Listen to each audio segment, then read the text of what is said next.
Hello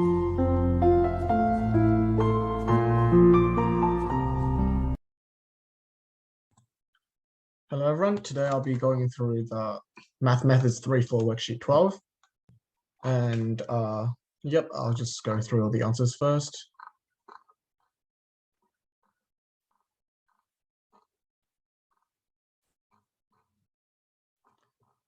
Yep, cool. So let's start.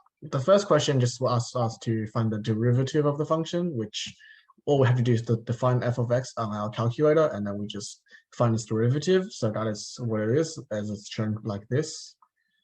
The next question is also simple. We're looking for the tangent line. So all we have to do is this function arc has. So basically just tangent line f of x, and x is equal to 1. And then that will give us this as a tangent line.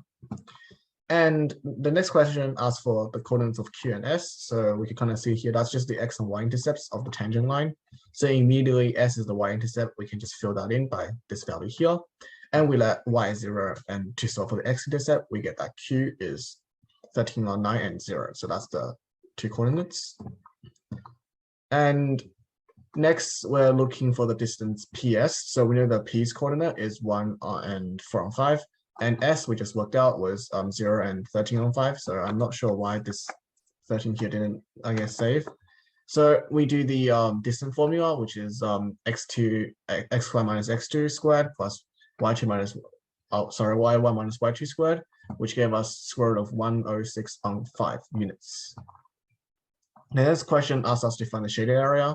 So first of all, notice how this tangent also intersects with this graph at this point here. So we have to solve and make them equal to each other. So we get x is equal to 1 and 7. And we know this point here is 1. Therefore, this point here has to have an x value of 7. And that will be our integration terminals. So we just do integration from 1 to 7. Top function minus bottom function. So it's just f of x minus the tangent line. And we'll get 108 on 5 units. It's meant to be a square here as the area. Okay, so moving on to question 2. And as you kind of see here, I kind of already drawn out the measurements of this dam here. So 80 meters across, 30 meters up on one side, and 40 meters up on the other side.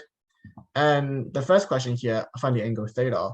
And for the tangent, that's, I guess, to the parabolic frame. So what that means here is we're looking to, at this point here, we're looking to find the tangent line, which looks something, I guess, like, okay, maybe not as straight, but something like that. So basically the tangent at this point, right? And we're looking to find the angle it makes. So first of all, we just do tangent line, and this is meant to be a 60 here. So because that's just the equation, right? Tangent line 60 minus 3 on 80x squared, and we do x is negative 40 because that's the coordinate we're looking for. So we get tangent line is y equals to 3x plus 120. And basically to get the angle, notice how because we have a gradient of 3, the x value increased by 1, the y value increased by 3, and the theta just looks something like this. Therefore, theta is just arctan of 3 on 1, which is arctan of 3, which gives us around 72 degrees. Okay, so the next question gave us the equation of the road, which in this case, just this thing here, I guess.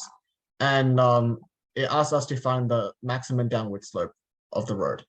And my idea to do this question is if we, I guess, find the derivative function first, and we find the double derivative of that function, because we're looking for the maximum downward slope, right? So if we find the slope function first, then take the derivative of that slope function, in this case, it will be the double derivative, then we will know where the maximum slope happens. But first of all, we have to kind of find E and F, right? Because we don't know how this graph goes beyond this point, and there could be a point where the slope is greater than this.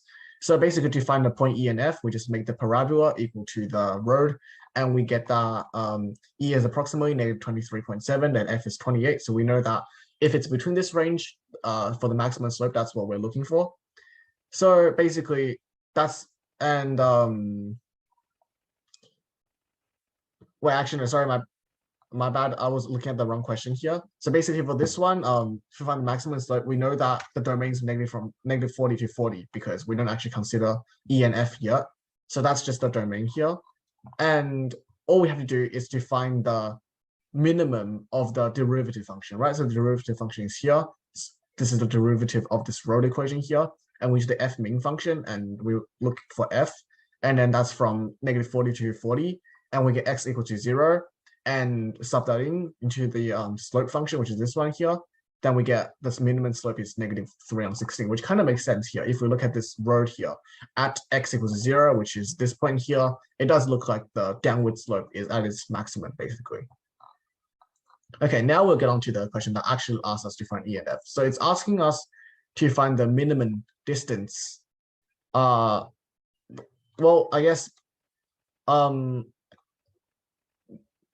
so basically, because they say here MM is the point where the vertical distance between the road and the parabolic frame is maximum, right? So we see here that basically this distance here is maximized. So basically, as a general function of distance, it's just the parabola minus the road. So basically, if we kind of work out what E and F here is, and we just solve for the maximum distance that gives by this function here, we will work out what the coordinate of M is. So first of all, we would solve the parabola frame is equal to the road to get the coordinates of E and F. So I did that, which E is approximately negative 23.7 and F is 28. And we know that the distance is the parabola minus the road. So basically now we use the F max function. So F max, that's the distance function, which is parabola minus road. And we solve for X, and we give the domain of X is from negative 23.7 to 28. And we will get that the X value is 2.49, which in this case, U is also 2.49 because U is the X value of M. And to get the Y value, we're just subbing 2.49 into the road function, and then we'll get V, and V in this case is 34.53. Okay, so the next question says to find, I guess, the lowest point P. And immediately we know that x coordinate of P is negative U, right? So we already worked out U from before, which is 2.49, and this is just negative 2.49. And we now subbing to negative 2.49 into the road equation to get W. And we, after doing that, we get W is 35.47. And so if we want to get the length of M and Q, that's basically just getting the Y value of this point minus the Y value of this point, Y value of this point minus the Y value of this point. So basically, it's just the parabola of U, which is the, I guess, the Y value, right? Actually, no, sorry, this is, yeah, actually U, because that's the X value. So we're subbing the X value to get the Y. So parabola of U minus the root of U, that will give us the length of M and M, which is 25.23. And if we replace the U to negative U, it will give us the length of P and Q, which is 24.30. Make sure we round them to 2 decimal places as questions asked here. Okay, so that was probably the harder part of this. So now the rest of it is easier. So basically, it's gonna ask us to find the x coordinate of E and F, which it's kind of convenient here because by how we worked out the previous question, we already worked out E and F. So again, to work them out, we just solve the parabola is equal to the road equation, and we will choose. And after that, we would actually get 3 values for x. We just have to choose the appropriate ones, which is these 2.